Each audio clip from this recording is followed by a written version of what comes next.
with a big one.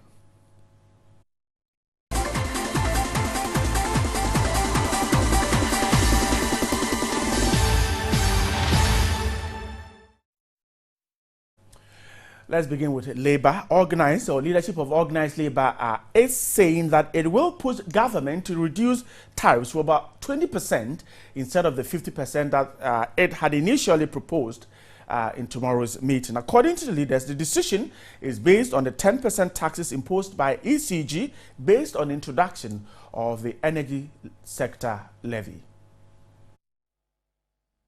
Leadership of Organised Labour took the decision after an emergency consultative meeting. Although leadership declined to speak to the media, they indicated the need for government to reduce the utility tariffs. In their previous meetings, government proposed a 5% reduction on the utility tariffs and declined to scrap the energy sector levy. But in that meeting, Organised Labour immediately rejected the 5% reduction, claiming it was woefully inadequate. Last week, government again in the meeting proposed a reduction to 54% as against the 50% Organised Labour demanded. But again, Organised Labour rejected the 54% and is now asking for a reduction to about 20%, citing the introduction of the energy sector levy, which has imposed huge taxes on Ghanaians. Another meeting has been scheduled for January 26, 2016, to bring finality to concerns raised by Organised Labour. Right, now let's try and make some sense of this whole thing. And Ismail Ejekumhene is the Executive Director of the Kumasi Institute of Technology, Energy and Environment. He's just joined this conversation on the phone lines. Ismail, grateful for your time tonight. Hello, Ismail. We'll try and rework the phone lines. Now, Organised Labour had earlier asked government to reduce the tariffs by 50%. Government had increased water 59.2%, electricity 59.2%, and water 67.2%. Now, energy, we're told 59.2%. Organised Labour had asked government to go down to 50%, but we're told that it is asking that government should further go down to 20%. Let's try and see exactly how this will affect the sector. Ismail Ejekumhene is back on the phone lines. Ismail, grateful for your time tonight. Thanks, Brian, for having me. Right. So let's start from here. Now, government decision to increase the tariffs and perhaps other levies is based on the fact that the government says it wants to deal with the energy sector challenges by way of resources, funding. Now, Organised Labour initially had asked for 50% reduction. Now, it says that it is going to push government to go further down by 20%. And the question to ask is, won't this affect government's ambition to once and for all resolve the energy sector challenges by way of funding? Well, Brian, let me greet your viewers, and let me say that I'm not too sure whether the levies and tariffs that have been put on the petroleum product and also the increase in tariffs to be able to address all the challenges in the energy sector. So let me put that on record. The second thing I also like to put on record is that I honestly sympathize with Organised Labour. I believe there is justification for something to be done about their salaries. But what I don't quite agree with is when we use electricity tariffs as a bargaining tool, because see, I am a little bit surprised that the government is saying that they can't do anything about the levies, but rather they want to do something about electricity tariffs. Electricity tariffs is the cost of producing electricity, while the levies are taxes. So I believe that if there's anything to be done about it, government should rather be looking at the levies.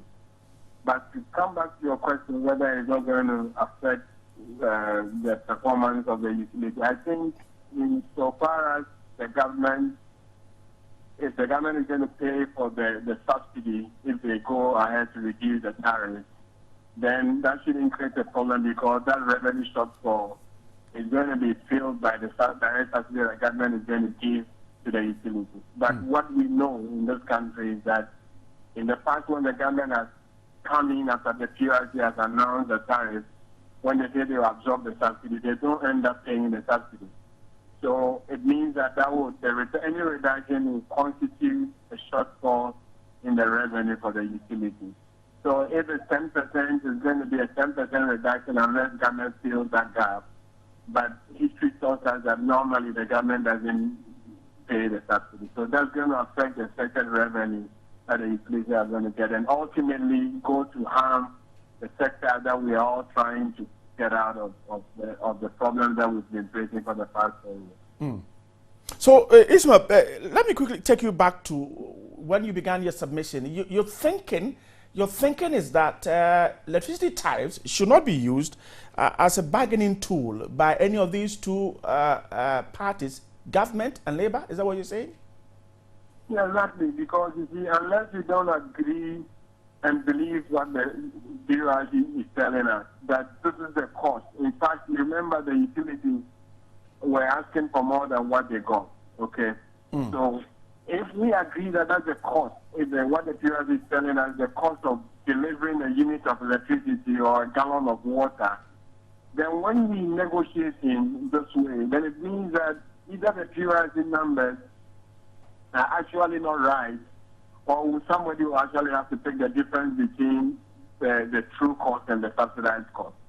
I believe that what organized labor should be doing is rather to say that the 60% increase in tariffs, the increase in petroleum prices, and every other thing that is going up means that we deserve this quantum of increase in our salaries. But not to say that let's reduce the tariff, because when we do that, then it means that, and I'm saying this because I know governments in the past made similar promises, but they never pay the subsidies, or it becomes an accumulated debt. So I believe organized labor, they have a case, but I would rather say that we put all of them in our negotiation and say that because tariffs have gone up, this is the impact on our standard of living. So we need salary increase, not that the utility the price should be reduced. So for you, I support organized labor that these increases are going to affect standard of living. So something has to be done about the salary. But because government knows that there's a ceiling and they can't go beyond a certain increase as far as salaries is concerned, they are coming in to say that we're going to accept, we can do something about electricity tariffs. When in actual fact, they should rather be looking at the levies, because the levies are taxes. Okay, while the utility tariffs are actually the cost of producing the service. So there's a difference between a levy and the tariff. Unless you don't believe in what PRC is telling us, then we shouldn't have rather look at the tariff, but we should rather look at the levy. But I'm saying that government organized labor should rather be telling the government that because of these increases, we also are entitled to maybe 50% increase in salaries. Okay, and not to use the tariffs. If they reduce and they don't pay the subsidies, the utilities are going to suffer. So, Ismail, so for you, government is only trying to please organized labor? I think this tool has been used in the past, and insofar as government is willing to pay the subsidy, I think organized labor would have achieved something. But I know, and unless this time around they're going to prove us wrong, in the past when similar reductions have been given to consumers, the government keeps piling up the arrears, okay? And eventually it should become like government owes government will tell you that EPG owes me, DRA owes me, and all this kind of vicious cycle of indebtedness that we all started with. Okay, so I would have preferred that organized labor would have rather used the increases to make their case for increased salaries rather than saying that tariffs should come down, because ultimately it's going to affect the financial viability of the utility. If the subsidies, the government ends up not paying the subsidies. Or even if the government delays in paying the salaries, it means that it's going to affect the operations of the utility. Ishmael, I'm grateful for your time tonight. Ishmael Ejikumhini is the Executive Director of the Kumasi Institute of Technology, Energy and Environment there, talking to me about Organized Labour's decision to further push government to reduce the tariffs to 20%. That is what it wants to do at tomorrow's meeting. That's a development story, and so I will tell you more about that. Now, Organized Labour is saying that the decision is based on the 10% taxes imposed by ECG based on introduction of the energy sector levy. The meeting is expected for tomorrow between government and Organized Labour to finally thrash out this issue of the call for utility tariff review. Don't forget that Organized Labour embarked on a nationwide demonstration asking government to take a second look at the review of the taxes and levies. The government earlier had said that the PRC should sit down with Organized Labour to take a look at the utilities, but it said that it is unable to review the energy sector levy, and a meeting is fixed for tomorrow. Now, let's try and see how that meeting could find a way forward for the two parties. Austin Game is a labor consultant, chief executive of Game and Game there, and also an alternative dispute resolution expert there. He's just joined me on the phone lines. Mr. Game, grateful for your time tonight.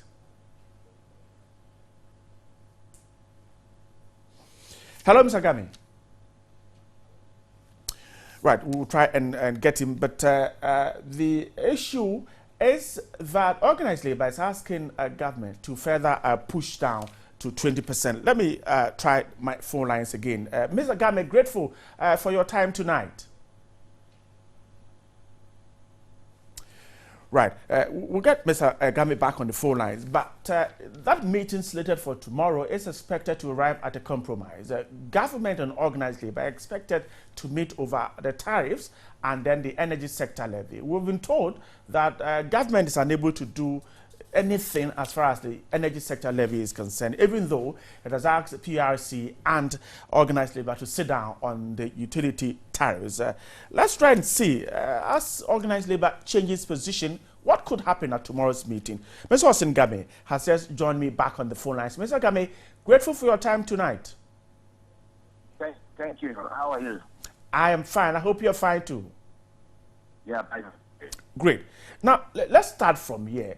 At the meeting that ended, government asked Organized Labour and the PRC to sit down and talk about the tariffs, utility tariffs. I'm okay with you. Go ahead. Okay, right. At the last meeting, government asked Organized Labour to sit down with the PRC on the utility tariffs when Labour had decided that the review or the increases should go to 50%. Now we're told today that Organized Labour is going to further ask government to go down to 20%. Now, this is ahead of the meeting tomorrow. Is this perhaps going to be a difficult situation to thrash out tomorrow when the two parties meet? Well,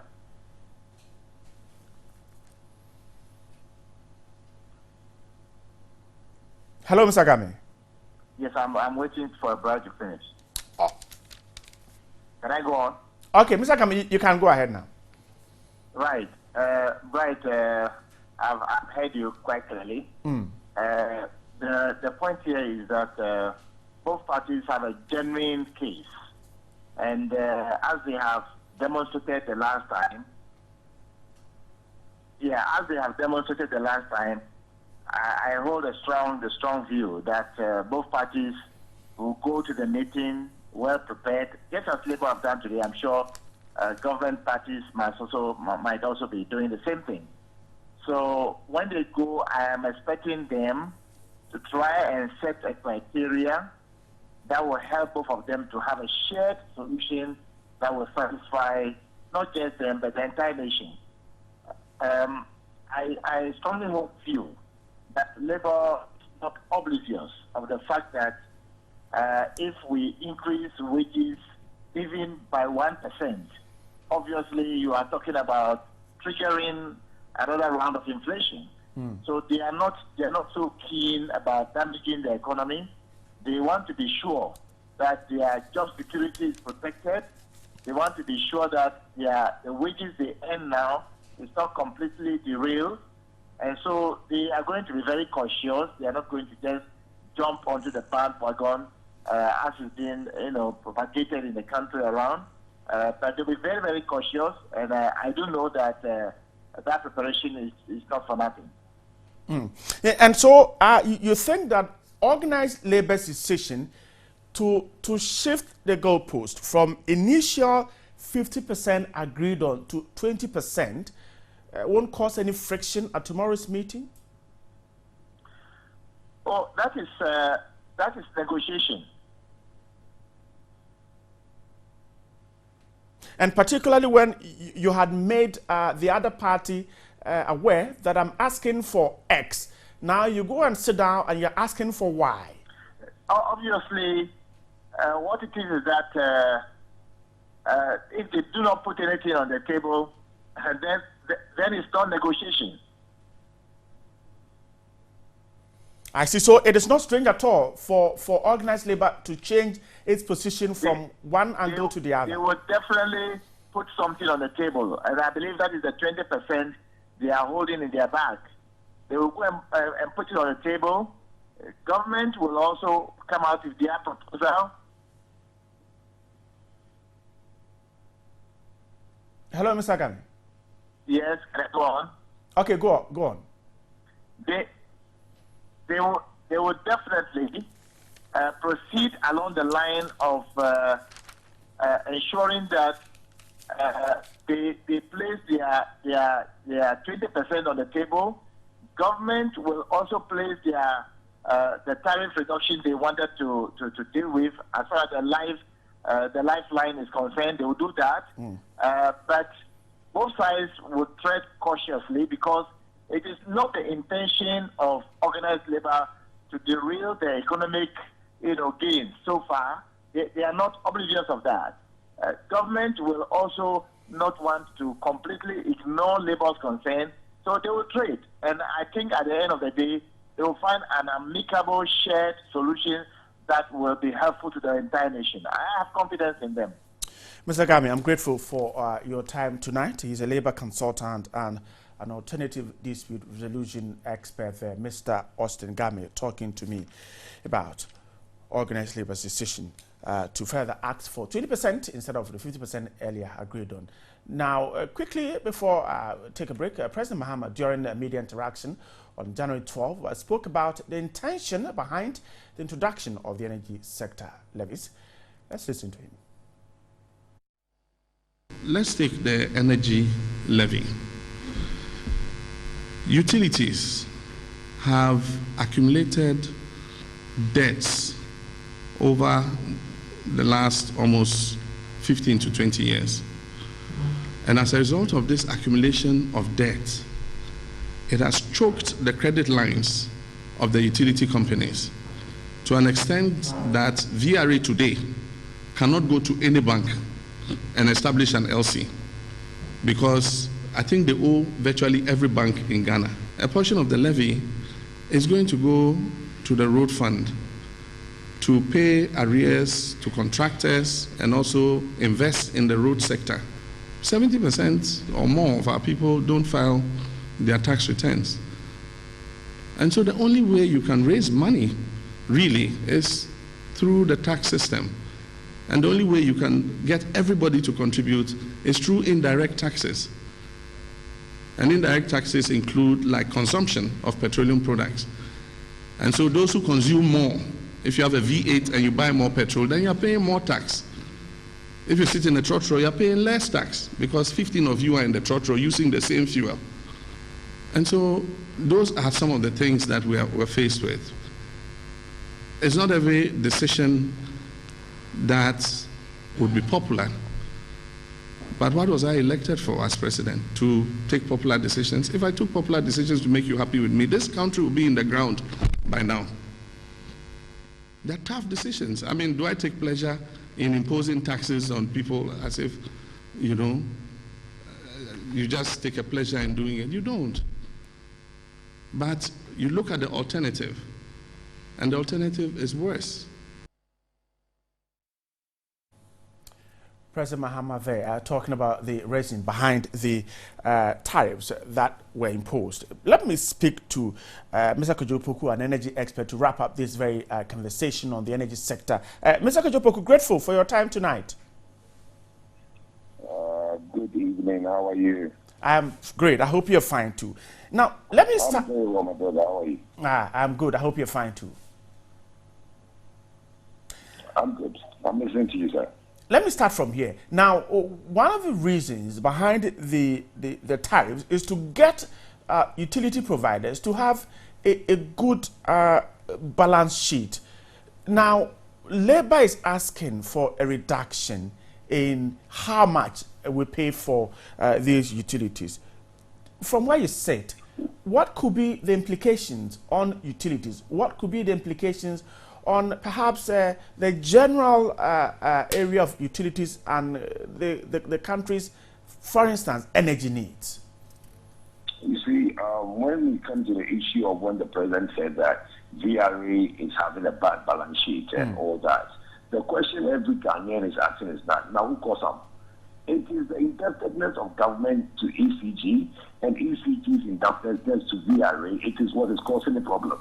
You see, if government has decided that all that bills that were piled up from time immemorial, he's going to do something about it. That's fine. We don't have a problem with that. But you cannot be taxing as the way we are being taxed now. Look, we agree that some of us argued for the 59% increment that it was necessary evil. We felt that for the IPPs to be able to do the generation they need to do, for the Amaris and the car parks to be able to be paid, we should not encourage under recovery in the energy sector. So some of us argued that the 59% was a necessary evil. But what we've now come to realize is that the increment is not 59%. It's almost 80 to 90%. So you are looking at a tariff increase, which happened on the 14th of December. And bear in mind, every person in this country, ECG has billed us from the 1st of December, which is very illegal because what the bill said was that the increment starts from the 14th of December. But everybody that bought electricity from the 14th of December had a 2 weeks deducted as if that we owe the ECG for 2 weeks. Now, we've not gotten a refund for that. Let's put that on the side. Then on the 24th of December, there's a new bill that has been enacted into law. And in that energy levy bill, there is another 10% on tariffs, adding to the 59% that was increased. Now you ask yourself, if the president tells us that he doesn't take pleasure in taxing people, does he understand the fact that as it is now, people do not have the money to pay? It's like squeezing water out of rocks. All right. So, yeah, go ahead. So for you, even if organized labor should ask for a review downwards to 20%, it should not in any way affect the ability of these utilities to operate. Well, you see, there is another aspect of this whole argument. There was a gentleman earlier that said that organized labor should ask for increment in their salaries. Yes, they could do that, but then what the government is only offering is 10%. If government was going to give organized labor a 40% increase in revenue, and a 40% increase in salaries, they will by all means take it and then stop the demonstration. What government put on the table on the all head was 10%. Now, if you increase tariffs by over 100%, both utility of water and electricity, and you're only giving the person 10%, how do you expect? And we've always said that government should not be taxing the way it's taxing because it is the father, daughters, and sons of all. You are the biggest employer in this country. So the minute you increase taxes, you are increasing taxes on the very people you employ. So how do you expect them to pay for all these increases? Personally, I think that the 20% that organized labor is asking for is really to say that please scrap that 10% that came with the energy levy. And then another 10% on the utility hikes on the 4th of December. Because the one that came on the 24th of December through the energy levy, to me, it's I don't see where it's coming from. You are taxing us to go and do rural electrification. Okay? Why are we doing this to ourselves? The existing populace cannot get electricity, and you are doing electrification. If we can't afford it, let's wait till the time when the country can afford it, then extend electricity. Mr. Kojopo, grateful for your time tonight. He's an energy expert there talking to me about the issue of organized labor and government. A meeting tomorrow expected to arrive at a compromise as far as the utility tariffs and the energy sector levies are concerned. If you missed the big one, go to TV3network.com. You can watch a full playback.